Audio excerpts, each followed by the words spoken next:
Puebla, pero también me complazco en estar en semejante lugar y con semejante invitado.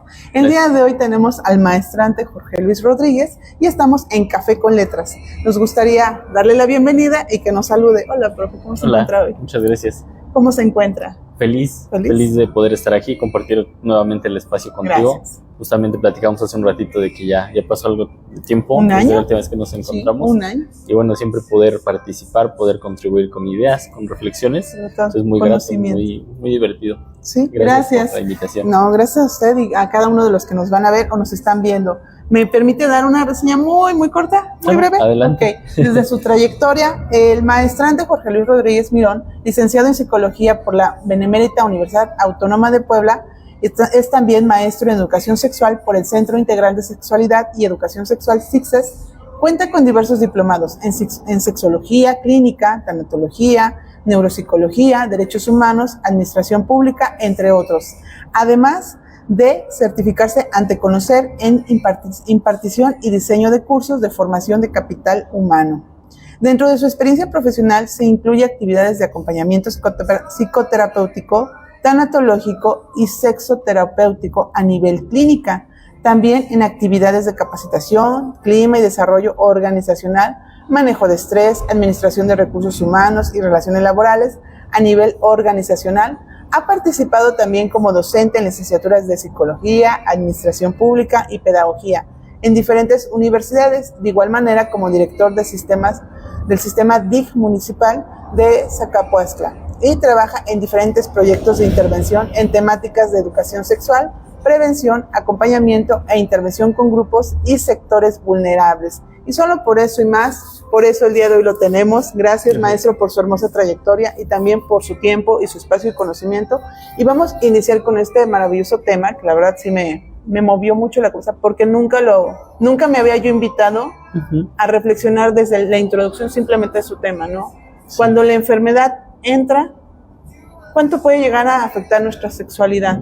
Sí, y es un tema bien interesante. Fíjate que a propósito del tema, yo buscaba ahí en la Organización Mundial de la Salud, en la página, una definición de salud, la más básica que de pronto encontramos, y dice que salud es un estado de completo bienestar físico, mental y social, y no solo la ausencia de enfermedades. Ok. Y me quedé reflexionando y dije, un completo estado de salud. Esto está en la página de la OMS. Y dije, ¿realmente podremos acceder a un estado de completo bienestar? Entonces, una primera reflexión, ¿no? para ver si verdaderamente podemos acceder a un nivel 100% de salud. Sí. Porque si buscamos una definición de salud y nos aproximamos o nos encontramos con esta, nos vamos a dar cuenta de que es muy desafiante. O sea, tan solo si nos ponemos a pensar en el día a día, ¿cuántos agentes tenemos que impactan nuestra salud física, emocional, social?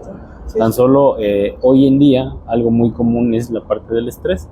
Sí. Entonces, tan solo viendo eso, pongámoslo así, no es por minimizar el estrés, pero imaginemos que el estrés es una afección básica, una afección común. Si eso impacta nuestra calidad de vida, imaginemos cómo va a impactar nuestra calidad de vida otro tipo de enfermedad. Sea una enfermedad transitoria, por ejemplo, las que tienen una duración en nuestra vida y desaparecen. Por ejemplo, una gripe, una infección estomacal, una infección en la piel, alguna infección corporal, algún malestar muscular, que sea pasajero. Nos limita en algún momento. Sí. Ahora imaginemos cuando la enfermedad es una enfermedad permanente, aquellas que no podemos curar y que únicamente a través de la medicina controlamos. Por ejemplo, alguna enfermedad cardiovascular como hipertensión, alguna afección al corazón, alguna enfermedad respiratoria, por ejemplo, como asma, o algunas más graves, más avanzadas como diabetes, como cáncer. Y es curioso porque muchas veces nosotros nos centramos en lo que sucede en la enfermedad, pero si de por sí la educación sexual todavía está llena de tabús, pues ni siquiera lo mencionamos cuando hay una enfermedad presente en nuestro cuerpo. Y es una temática bien interesante porque esta surge a propósito del análisis de el erotismo o la capacidad erótica de las personas es una potencialidad, una virtud para nosotras o para nosotros, porque nos permite a través de nuestros sentidos experimentar sensaciones de placer. Y este placer no necesariamente va asociado al placer sexual, pero hablar de una vida erótica sí tiene componentes de nuestra vida íntima, de nuestra vida sexual, de nuestros encuentros con nuestra pareja. Y si eso todavía tiene muchos tabús, ahora imaginemos cuando lo asociamos a enfermedades. Este es un tema muy, muy interesante, sí. Y sobre todo qué bueno que tú aperturas este espacio para ponerlo en la mesa, para ponerlo en la reflexión, porque muchas veces nos encontramos con problemáticas personales, con problemáticas de pareja, que más bien son el producto de este conjunto o de este cóctel, a propósito del nombre. Sí, de este cóctel de cosas que se mezclan, que aparecen ahí, y más bien cuando encontramos una situación o alguna problemática, más bien es el producto de muchos agentes que se combinan. Cierto. En esta parte, como comenta, hay mucho tabú en todo, y si a eso le metemos estereotipos, le metemos idealizaciones, ¿no? Ideologías de cuánto tiene que durar una relación sexual, o cada cuánto tenemos que tener relaciones sexuales, ¿no?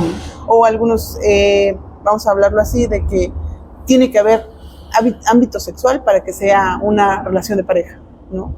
Todo eso también puede determinar o llevar a la persona a sentirse incapaz, insuficiente, caer en alguna otra, ahora sí, en un trauma, en un trastorno. Totalmente. Sí. Y gran parte de las problemáticas asociadas precisamente son por esta invisibilización social, llamémoslo así, que sucede respecto a nuestra vida erótica, y más aún a nuestra vida erótica en personas con alguna enfermedad. Cierto. Muchas veces cuando tenemos alguna enfermedad, sobre todo si es una enfermedad duradera, se afectan las diferentes esferas de nuestra vida, la esfera personal, la esfera de pareja, la esfera familiar, nuestra economía, nuestro trabajo. Entonces es una afección múltiple, y nos olvidamos de nuestro erotismo, de esta potencialidad que nos brinda nuestro propio cuerpo de sentir placer, y obviamente cuando interactuamos en pareja se ve más afectado el proceso. ¿Qué sucede?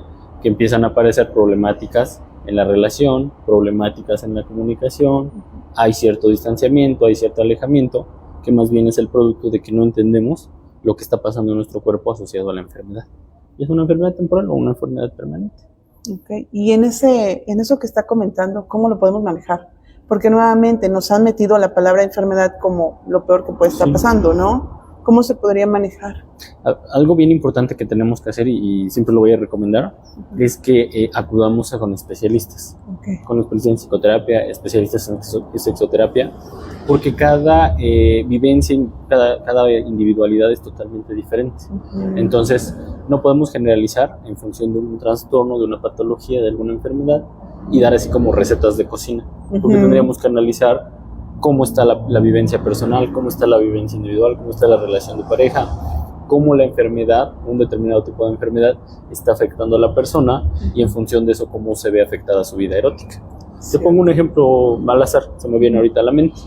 Imaginemos que una persona un hombre tiene una afección cardiovascular, llamémosle hipertensión o algún daño en el corazón, y a raíz de eso, al haber una inadecuada irrigación sanguínea, empieza a presentar disfunción eréctil. Entonces, a raíz de esta vivencia, empieza a tener dificultades con su pareja. ¿Por qué? Porque en lugar de expresar, en lugar de ver, en lugar de compartir lo que está pasando, como llamémosle una secuela secundaria, como una parte secundaria, en lugar de expresarlo, lo aguantamos. No, es que cómo me puede pasar esto, desde el contexto machista en el que vivimos, ¿cómo va a pasarme eso como hombre? No lo hablo, lo callo, lo invisibilizo, intento 1000 remedios caseros, pero no me doy cuenta que esa causa orgánica, que es la enfermedad, está generando una afección en mi vida erótica, y por ende se va a afectar mi relación con la pareja. Entonces, ¿qué sucede? Que la persona ya acude cuando ya inventó 1000 trucos, y cuando ya la relación está a punto de terminarse. Cuando más bien, como vemos en este ejemplo, es un cúmulo de todo lo que viene sucediendo, todo lo que se viene arrastrando, ¿no?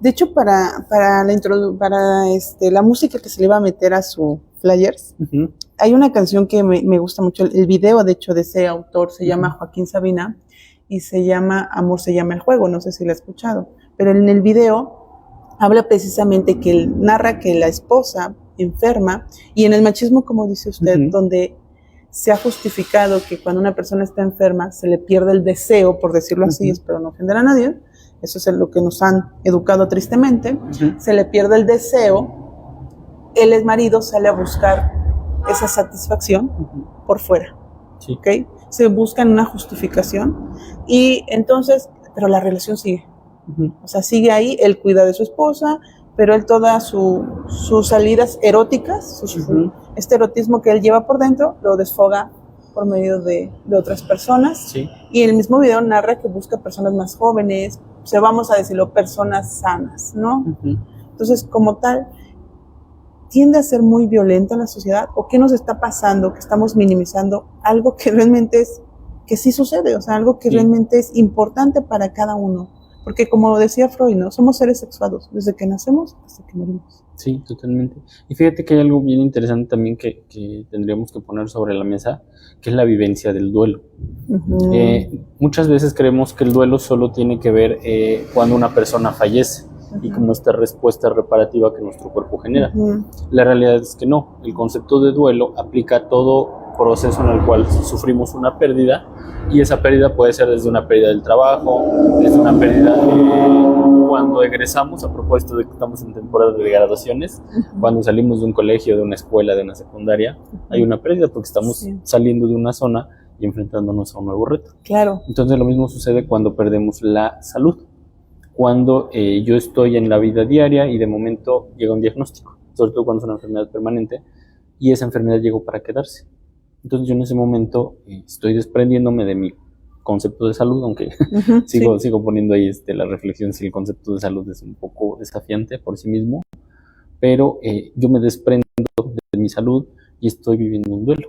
Entonces, naturalmente, en autoras como Elizabeth Kubler-Ross, que es de las uh-huh más recomendadas cuando hablamos de procesos de duelo, etapa de duelo, vamos a atravesar por una serie de etapas, no necesariamente lineales, porque también cada duelo, cada vivencia es subjetivo, y en esa vivencia pueden aparecer estadios como depresión, como ira, uh-huh, como enojo, como llamémoslo así, una etapa de negociación, donde vamos a negociar con la vida, con el universo, con alguna deidad. Uh-huh.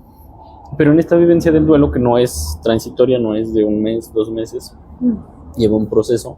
Algunos autores como Robert Neymeyer proponen que el duelo tarda de 1 a 2 años, más o menos, en consolidarse, o en, llamémoslo así, readaptarnos uh-huh ante una pérdida. Entonces imaginemos en esa vivencia de duelo, uh-huh, asociado a mi enfermedad, todo lo que voy a enfrentarme, todo lo que me voy encontrando. Uh-huh. Entonces, en esa vivencia, me gusta el ejemplo que pones, yo en esta necesidad erótica de satisfacerme a mí mismo, busco experiencias a lo mejor que no son lo que deseo a nivel relacional, uh-huh, pero a lo mejor con un componente fisiológico en lo que voy encontrando. Uh-huh. Entonces es un conjunto de muchas cosas que tendríamos que visibilizar, porque también el tema de la salud emocional, de la salud mental, cuando acompañamos en un tema de enfermedad, es muy importante, porque precisamente vamos explorando todas estas cosas. Y como te digo, es curioso porque parece que el componente de nuestra vida erótica es lo que se queda hasta el final. Así como en la lista de prioridades, en mi enfermedad tengo que atender esto y esto y esto y esto y esto. ¡Ay! Y viene el erotismo hasta abajo. Sí. Entonces, en esta parte, sí es importante visibilizar muchos puntos, y yo agradezco la invitación que me hiciste para compartir esta temática, porque estas reflexiones son reflexiones que nos tenemos que llevar en todos los espacios. Uh-huh. En los espacios a nivel individual, porque ninguno de nosotros está exenta o exento a tener alguna enfermedad. A nivel laboral, por ejemplo, quienes hacemos psicoterapia, quienes hacemos sexoterapia o acompañamientos, tenemos que ver que no solo estamos trabajando con la situación que nos trae la persona en ese momento, sino también traemos todo un cúmulo de elementos que hay que analizar, que hay que acompañar, que hay que intervenir. También para quienes nos lo llevamos y tenemos alguna persona en casa con alguna enfermedad, no solo es enfrentar la vivencia de la enfermedad, sino todo lo que veníamos comentando. Entonces son muchos factores que tenemos que ir desmenuzando, y sobre todo que tenemos que poner en la mesa para el análisis. Claro, uh-huh, sobre todo esa parte, ¿no? Sí. Y nuevamente regresando a lo principal que había dicho, todavía estamos en tabús, estamos en pañales, uh-huh, nos falta muchísimo, aunque erradamente se encuentra la información en las plataformas. Digo erradamente porque realmente no son fuentes confiables, no trae así como tal lo que es. Había dicho, las vivencias desde cada uno son diversas, son diferentes, y cada uno las elige desde su historia, como comentaba, su cultura, las leyes moralistas. ¿Cómo podríamos hacerle nosotros para cambiar este concepto? O sea, salir de esa... ¿cómo lo puedo decir? No zona cómoda, porque no es cómodo. Al contrario, han hecho ver la sexualidad como algo incómodo. Sí. No es nada cómodo esconder nuestra sexualidad, nuestro erotismo. ¿Cómo podríamos hacerle para darnos cuenta que eso es importante? Ahorita estaba yo pensando en las personas discapacitadas, las personas que, voy a poner un ejemplo, ¿no? Con autismo, las personas con, se me fue la palabra ahorita, que tienen problemas cerebrales. Al final su cuerpo también siente y también vendrá este deseo. Pero en ese momento, ¿cómo se maneja? Yo creo que es importante, aludiendo precisamente a lo que dices, vivimos en una época de sobreinformación, donde nos podemos encontrar un montón de cosas en las redes, en las plataformas, miles de soluciones y remedios caseros, pero si no están pensados, si no están adaptados desde nuestra necesidad individual, solo van a quedar como ideas. Y tristemente a veces sucede que alguien se le ocurre por ahí o escuchó un remedio, una fórmula mágica, hace un video y se vuelve viral y lo replica. Y la gente accede a ello. Entonces creo que gran parte del trabajo es aprender o reaprender, que sí es importante acudir a personas especialistas en el área, aunque también quizás pueda eso representar un reto, de aceptar y de ir trabajando el paso a paso de nuestro proceso. Porque si bien es cierto que a lo mejor no está lista, que hace ratito te hacía de manera metafórica, quizás una de las vivencias que pongamos al final sea nuestra vida erótica, pero es una realidad que tenemos que ir buscando un especialista para cada área y sobre todo permitir este abordaje multidisciplinar a nivel, por ejemplo, de salud mental. La psicología, al igual que la educación sexual, están llenas todavía de muchos prejuicios, de muchos estereotipos, de muchos estigmas, donde te dicen, es que psicoterapia es para personas locas, es que psicoterapia es para quien tiene problemas y está... Y no sabe cómo resolverlos. No sabe cómo resolverlos. Y tendríamos que normalizar que la psicoterapia es una herramienta de acompañamiento en cualquier etapa de nuestra vida, tanto en salud y más aún si recurrimos a este estereotipo cuando efectivamente estamos enfrentando alguna adversidad. Y también buscar, yo recomendaría una persona que tenga la directriz que necesitamos. Por ejemplo, si estoy enfrentando ahorita un tema específico, así como lo hacemos cuando acudimos a un especialista en salud física. Si yo me duele la muela, con un dentista. Si tengo algún tema cardíaco, voy con un especialista en sistema cardiovascular. Si me duele esto, voy con un especialista. Lo mismo sucede en psicoterapias. Si tengo un duelo, lo recomendable es buscar a alguien con línea de tanatología o especialistas en tanatólogo. Si mi afección tiene que ver con un componente sexual, con un componente de mi vida erótico-afectiva, pues obviamente voy a buscar una persona especializada en sexoterapia. Y lo mismo sucede con cada una de las vertientes.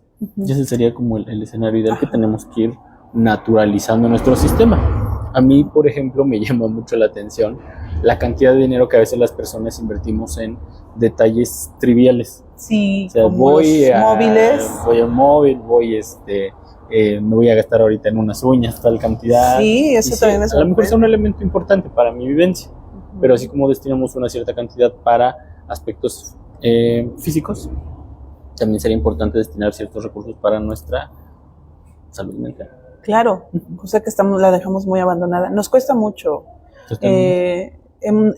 Nos agrada más llenar las expectativas por fuera, las expectativas, pues sí, que podemos tener, se me fue la palabra, no, que podemos expresar o que puede ver el otro o la otra, pero desde un punto visual, y pasamos por alto lo interno, ¿no? Porque nuevamente no se ha visibilizado, ¿no? Totalmente. O sea, sigue ahí, o sea, sigue esa problemática donde tristemente, no solamente los jóvenes, porque antes se creía que solo los jóvenes, también los adultos, acudimos más a plataformas, como comentaba, recetas caseras, para poder saber guiar mi sexualidad, para saber, ¿no?, qué hacer, ¿no? Luego entre las amigas, ¿no? Oye, fíjate que esto está pasando en mi matrimonio, o desde que se enfermó mi esposo, no ha habido esto. Y amigas como si fueran expertas, como dices, que dan recetas creyendo que va a ser la solución, ¿no? Totalmente. ¿O sabes que nos enfrentamos? Perdón, que interrumpa. A un tema bien interesante que está muy en moda, que tiene que ver el uso de inteligencias artificiales. Donde a través de, creo que todos los dispositivos hoy ya lo tienen, tiene esta herramienta donde puedes acceder, pones literalmente qué tienes, escribes qué te sucede y te manda todo un descriptivo con un análisis muy interesante, pero carente de la contextualización de lo que yo necesito a nivel individual, a nivel relacional, a nivel de pareja, a nivel familiar, a nivel, vaya, hasta lo económico. Sí, porque el problema de estas plataformas es que nos ven como lineales, ¿no? Como totalmente. Todos iguales, ¿no? Sí. Y no es así. Nuestra historia, como había comentado usted, lo marcó desde un principio: historia, contexto, cultura, todo esto, y va a influir en nuestra determinación, en nuestras acciones. Totalmente.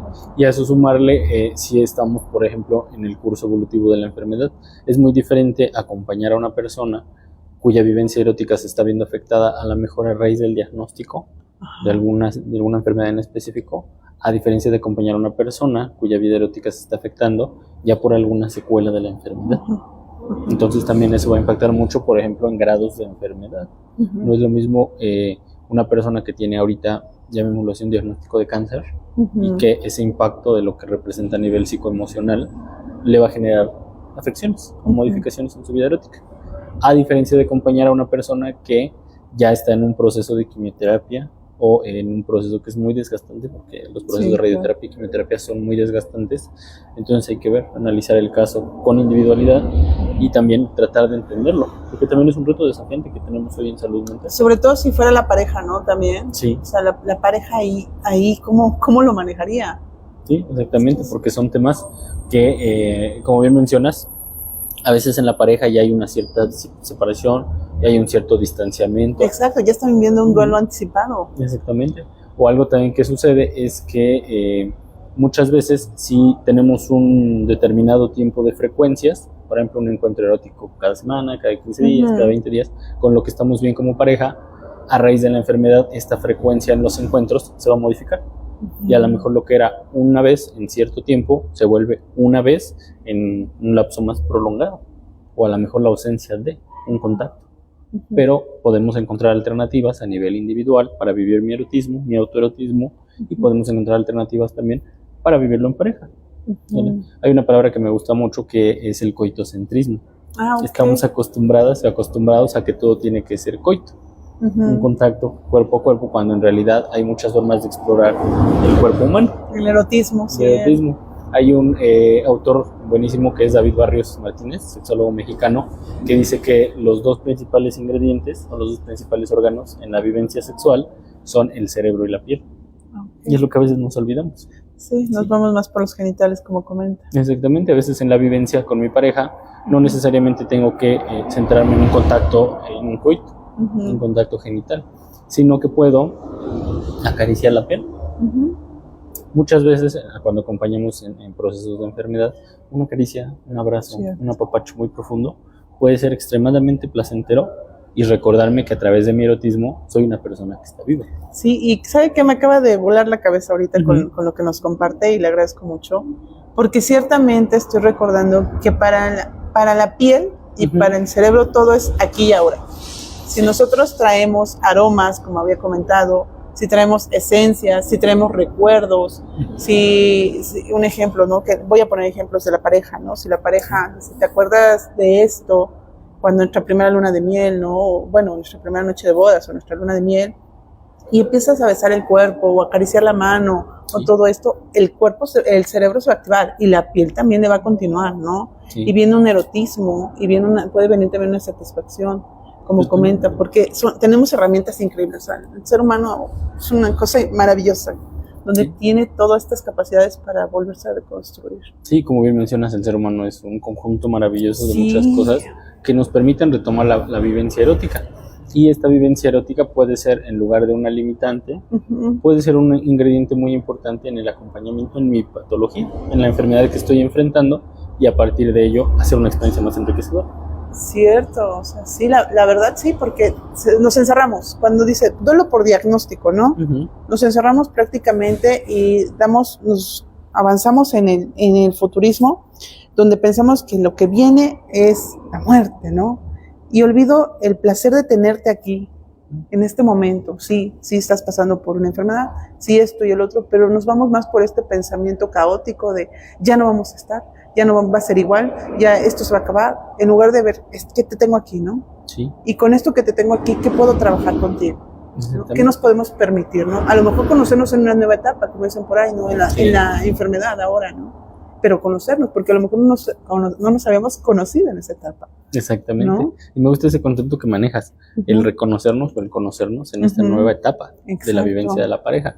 Así como va a ser diferente el primer beso al beso 1,000,000. Sí, claro. Lo mismo va a ser en este día, en este momento, donde hay un diagnóstico, donde hay una enfermedad, y a raíz de esa enfermedad tiene que haber una adecuación en lo que yo vivo conmigo, en lo que yo vivo con la persona, con la pareja, así como en todas las otras esferas de mi vida. Sí, claro que sí, qué maravilloso tema.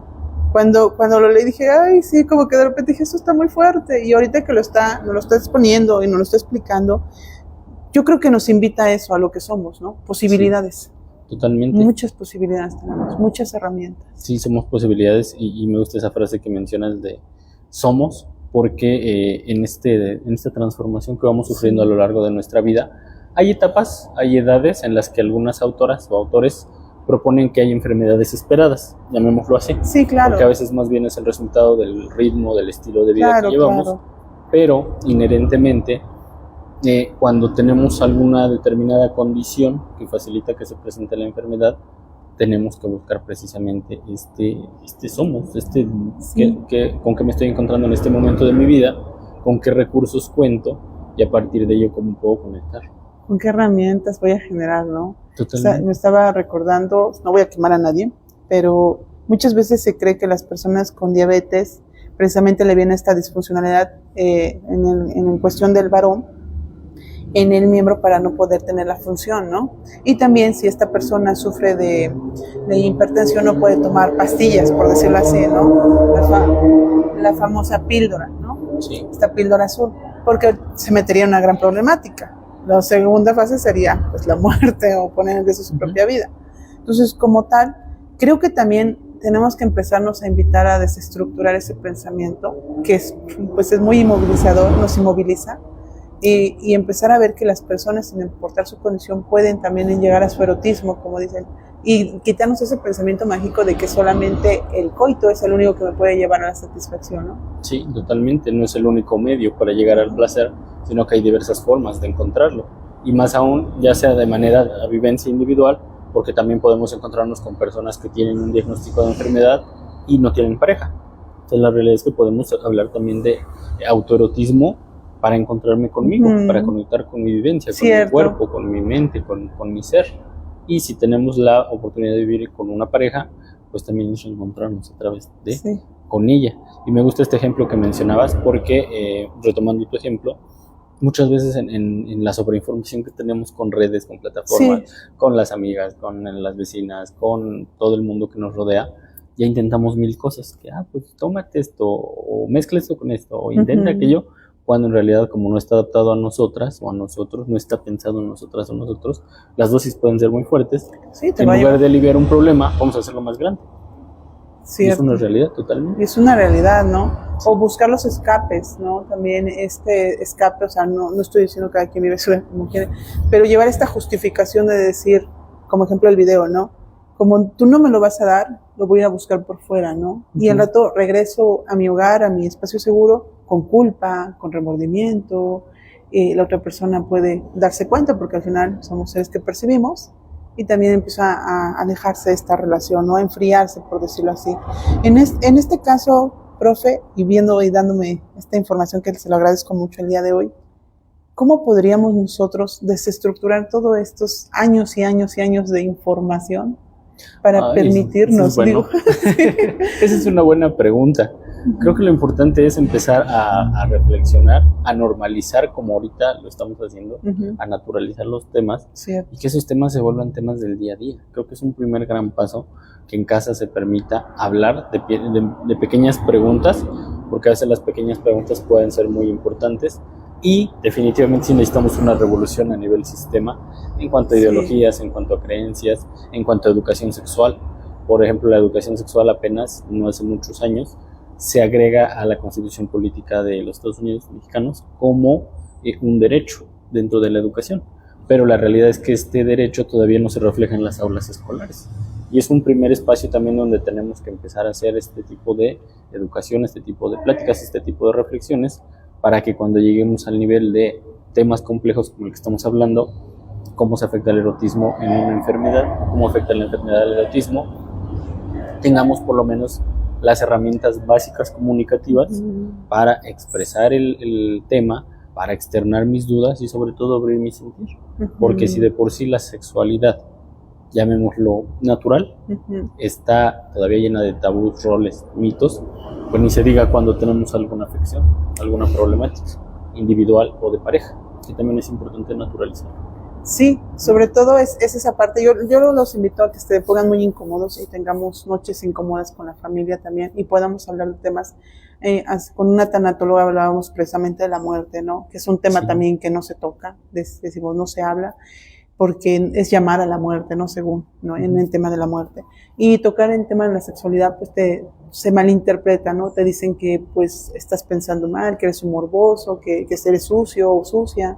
Y entonces, en todo esto, muchas veces creo que es tiempo de que nos pongamos incómodos y nos permitamos, ¿no? Sí, ¿Qué dudas tenemos? Porque también creo que como padres tenemos que psicoeducarnos constantemente, no tenemos las respuestas, nos falta muchísimo. Y lo peor es que nuestras generaciones se llevan lo poco que tenemos y a veces ni siquiera tiene bases, ¿no? Sí, y también es importante que demos paso a esta información consciente y información responsable de lo que llevamos a las aulas, a las casas, como bien mencionas, a los espacios donde hacemos estas conversaciones incómodas, porque un fenómeno bien interesante que sucede es que nuevas generaciones, generalmente cuando te hacen una pregunta, ya investigaron en 1000 plataformas, en 1000 redes, en 1000 contenidos, en 1000 posibilidades, y tú eres la última.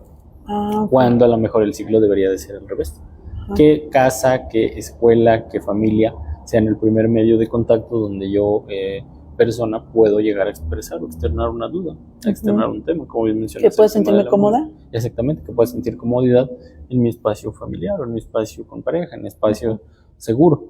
Porque muchas veces la información que está en las redes no necesariamente tiene que ser información verídica y no necesariamente es información adecuada o adaptada a mis necesidades individuales, que es otro reto enorme también. Sí. Que lo ideal es lo que comenta, ¿no? Que si tengo dudas, vaya yo con un especialista, un sexólogo, como en su caso, su persona, como su servidor.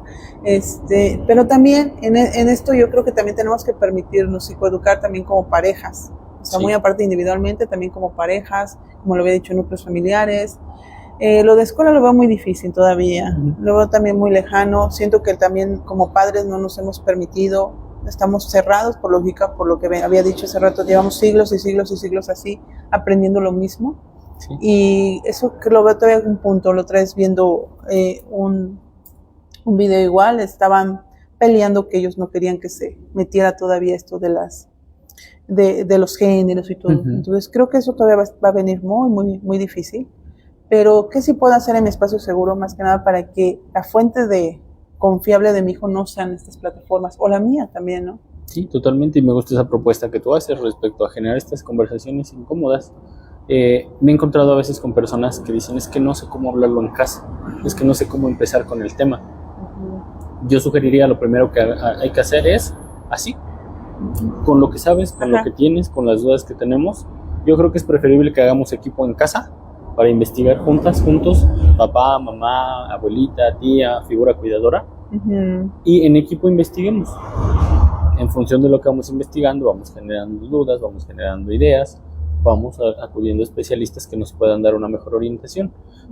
No todas y no todos tenemos que ser especialistas en ciertos temas, pero la realidad es que todas y todos hemos tenido alguna forma de educación sexual, ya sea informal, ya sea coloquial, ya sea no necesariamente la mejor, pero es muy cierto que está allá, está en el día a día. Muchas veces hay familias que dicen, es que estos temas no los podemos tocar en casa porque vamos a generar una alteración, vamos a generar un trauma. La realidad es que no. Todo lo que no se resuelva en casa, de alguna manera, la niña, el niño, el adolescente lo va a buscar en la escuela o en alguna otra fuente, y que mejor que esa fuente sea una fuente segura para sí mismo. Cierto.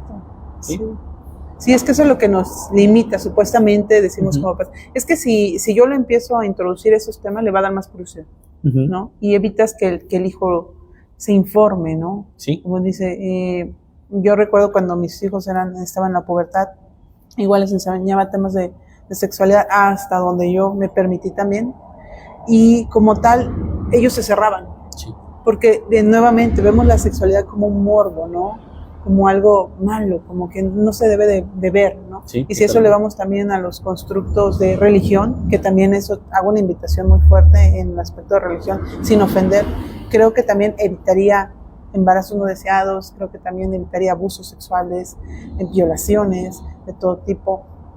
Entonces, como tal, creo que sí tenemos también como credos religiosos empezar a deconstruirnos también en ese pensamiento donde se limita, porque el humano es todo, es un total.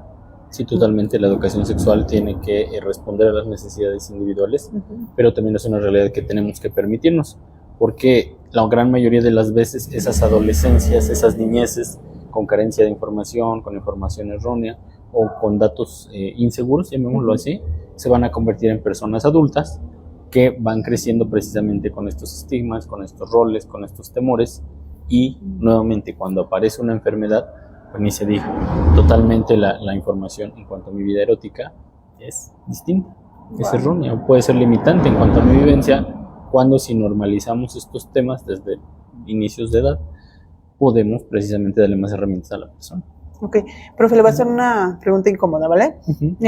Vamos con la comunicación incómoda. Con la comunicación incómoda. En estos años de experiencia que tiene, que es mucha, ¿le ha llegado un caso donde se ha podido evitar por medio de un diagnóstico de enfermedad que la pareja se separe? Sí, ¿sí? Muchísimos. Muchísimos. Como te comentaba, realmente la vivencia erótica o la vivencia de pareja, la vivencia relacional, muchas veces trae, llamémoslo así, indicadores, trae síntomas que cuando tú vas buscando, en realidad el problema era otro. ¿Sí? Imaginemos ahorita, te voy a poner un ejemplo burdo. Ahorita que estamos en temporada de lluvias, muchas veces dicen, es que se está inundando porque llueve mucho. La realidad es que no. Se está inundando porque generalmente cuando buscamos el problema es que tenemos una acumulación específica en ciertas zonas en los alcantarillados. Obviamente, si nos ponemos a buscar lo que vemos, es el problema mayor, que es la inundación. Pero cuando vamos buscando las causas, en realidad, si tuviéramos, llamémoslo así, una cultura ecológica, podríamos cambiar el problema. Lo mismo sucede en las vivencias de pareja. La pareja va a llegar con una problemática donde... Diciendo la enfermedad la que nos separa. Exactamente, estamos a punto de separarnos. Por la enfermedad. Estamos a punto de divorciarnos, ¿ok? Empezamos a explorar qué pasa y a lo mejor existe una separación desde hace 1, 2 o 3 años que se presentó el diagnóstico, y a raíz de que se presenta el diagnóstico viene un conjunto de afecciones en la comunicación, afecciones en la convivencia, problemáticas en la vida, en los encuentros eróticos de pareja, hay problemas ya con las hijas o hijos, si es que hay problemas económicos, cuando en realidad volvemos al mismo, que es el diagnóstico de la enfermedad. Y si eso le sumamos, por ejemplo, que en pareja la persona 1 vive su duelo y la persona 2 vive un duelo diferente, pero van complementándose, pues imaginemos ahí todo lo que puede pasar. Claro. Es un cóctel de emociones, es todo un proceso que cuando indagamos ya nos podemos encontrar. Ahí a deshilar, ¿no? Sí. Wow, interesante. Totalmente.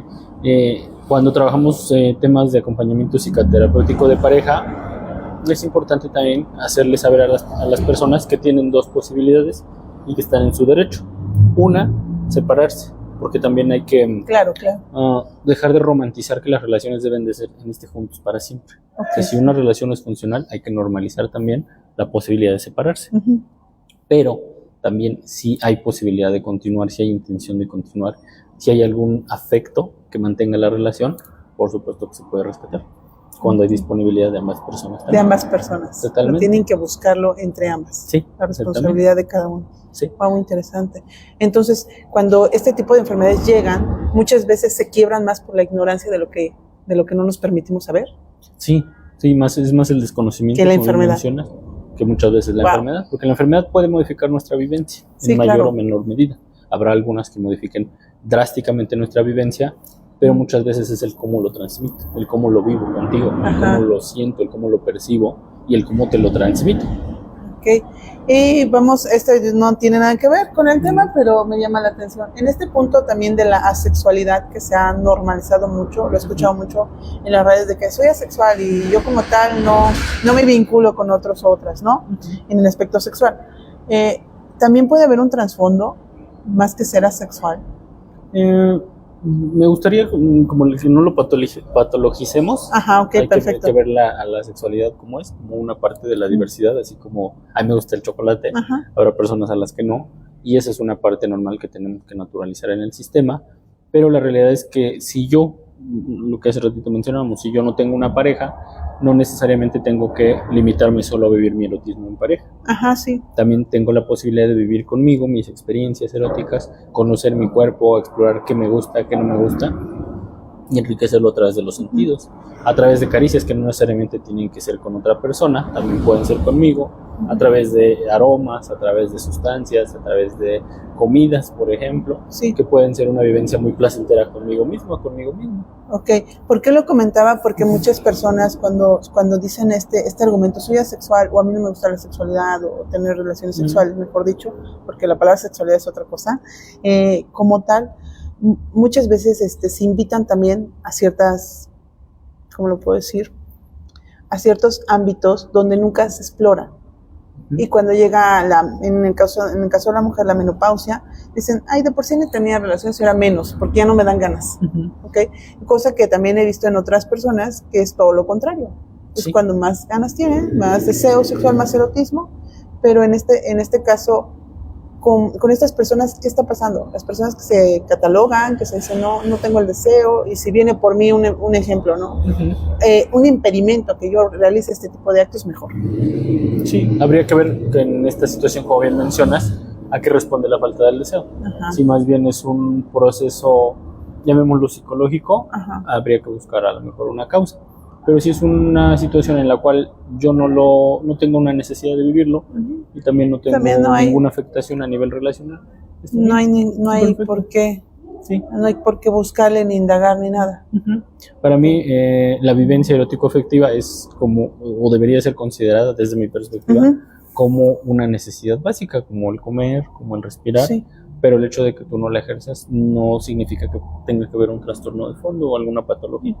Más bien puede ser una vivencia diferente. Y también dentro de esa vivencia diferente hay que aprender a reconocernos, hay que diversificar. Cierto. Sí, así como hay muchas formas de ser hombre, hay muchas formas de ser mujer, hay muchas formas de ser persona. También en este tema que mencionabas, si bien es cierto que en procesos como menopausia, como climaterio, habrán algunas adaptaciones o habrán algunas adecuaciones a la vida erótica, no significa que desaparezca. Quizás puede haber un cambio, puede haber una adaptación que exploramos precisamente en la individualidad, porque cada caso es diferente. Y qué padre que me lo está desglosando. El evitar esta parte no nos puede llevar a una enfermedad. O sea, evitar la parte sexual no nos puede llevar a desarrollar una enfermedad, nos puede invitar a desarrollar una enfermedad, no. Esa pregunta es interesante. Habría que ver, ¿sí?, si yo como persona tengo la necesidad pero no la puedo ejercer.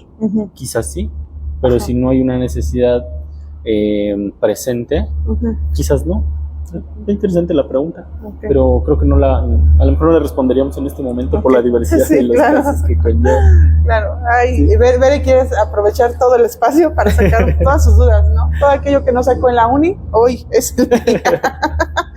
No, pues, ¿qué le puedo decir? Maravilloso tema. La verdad me encantó mucho la información que nos trae, sobre todo las opciones de oportunidad que tenemos para poder descubrirnos, reconocernos por lo que somos, seres en potencia, seres humanos, sexuados también, exquisito. Pero antes de finalizar, díganos, ¿dónde lo podemos encontrar? Si queremos acompañamiento, ¿dónde lo podemos seguir? Si tiene redes sociales, por favor. Claro, si quieres ahorita en el chat ponemos mi número para acompañamientos. Ahorita me estoy centrando en acompañamientos en psicoterapia a nivel individual, a nivel de pareja, acompañamiento sexoterapéutico, también acompañamiento tanatológico. Y en redes, fíjate que no soy mucho de interactuar en redes, ¿no? Creo que es un área que me ha faltado ahí. Explotar, que soy un poquito más chapeado a la antigua. Permítase. Pero igual a través de tus canales podemos contactarnos en caso de algún acompañamiento. Ok, claro, excelente. Con todo el gusto. No, digo, y permítase, también es muy padre, es muy erótico esta área. Erótico esta área. Muy padrísimo. Pero también no pasemos por alto que hoy nos encontramos en Café con Letras. Café con Letras ha cambiado también su ubicación y se las voy a compartir en un momento, porque ya no nos encontramos dentro de las estancias de donde era la plaza, esta plaza famosísima, San Francisco, ya no estamos allá, y el día de hoy me gustaría decirles dónde nos encontramos aquí en Café con Letras, ¿sale? Estamos en el barrio del Analco, unos pasitos de nada, aquí en Analco, y nuestro número, ya lo perdí, aquí está, Bueno, antes de que les dé el número, recuerden que Café con Letras tiene diferentes eventos. Aquí ustedes pueden venir y pasar una tarde amena, pueden tomarse un rico café, un rico té, un chocolate, aunque hoy no hubo, no hubo chocolate, pero están riquísimos. Hay experiencias increíbles, relatos de novela, literatura, todo lo que quieran, aquí en Café con Letras lo pueden encontrar. Sus horarios son extensos desde tempranitos, desde las 10 de la mañana hasta 10:30 de la noche. Aquí se encuentran en Café con Letras. ¿Vale? Estamos en la calle 3 Oriente, 10.030, local 8, barrio del Analco. ¿Sale? Estamos cerquita de Analco. De hecho, son unos pasitos, ¿no? Sí. Y donde está la estructura del puente de Bubas, estamos súper cerca. Entonces, los esperamos aquí en Café con Letras. Este es su espacio y nuevamente agradecidísima. Sí, profe. Yo también agradecidísimo contigo por el espacio, por el café. Está buenísimo está y también la rico. Decoración está muy bella, interesante. Sí. Dense una vuelta, de verdad es un espacio muy bonito. Muy bueno. Para venir, conversar, para poner estos temas incómodos precisamente sobre la mesa y dialogar y conversar. Sobre todo. Profe, antes de irnos, ¿a qué nos invita? ¿Con qué quiere que nos demos cuenta? A mí me gustaría invitarles a reflexionar precisamente en todos estos temas que hemos platicado y sobre todo ver que desde mi propia vivencia, que desde mi propia historia, tengo que cambiar. Al inicio de la conversación ponía, sin minimizar el impacto del estrés, porque es un tema que hoy en día está tomando mucha fuerza, mucha relevancia, pero sí a veces una afección, llamémoslo pequeña, porque no lo es, pero llamémoslo pequeña, como un resfriado, como una situación en la piel, como una afección pasajera en mi cuerpo, todo lo que puede generar, pues imaginémoslo cuando sucede a mayor escala. Es importante normalizar estos temas y traerlos al diálogo y a la reflexión, porque es precisamente lo que enriquece el conocimiento. Claro que sí. Daniel Panoya dice, saludos, un tema muy interesante, un beso enorme. Claro que sí, también, porque luego me echan pleito ahí de que no doy los saludos o no doy los mensajes o comentarios. Y yo me quedo mucho con la capacidad que tenemos para el aquí y el ahora, para darme cuenta de las herramientas con las que sí tengo. Y como decía usted en su entrevista anterior, ¿no? El órgano que siente constantemente y que va a seguir sintiendo hasta que nos vayamos de aquí es la piel. Y nuestro cerebro, el día de hoy me abre la apertura de no limitarme, sino todo aquello, ¿no? Totalmente. Explorar más. Yo creo que me quedo con eso. Voy a empezar a explorar más, a darme cuenta qué es lo que necesito, qué es lo que requiero, y si llegara, porque algún día va a llegar, es inevitable, estamos en un mundo impredecible, la enfermedad, ¿por qué no también conocer a mi pareja y conocerme a mí sobre todo desde este ámbito, ¿no? Sí. Desde esta enfermedad, un nuevo parecer, una nueva oportunidad. Totalmente. Muchísimas gracias, profe. Muchísimas gracias a todos los que nos están viendo. Un beso enorme y ya saben, nos vemos para la próxima. Gracias. Gracias. Bye, bye.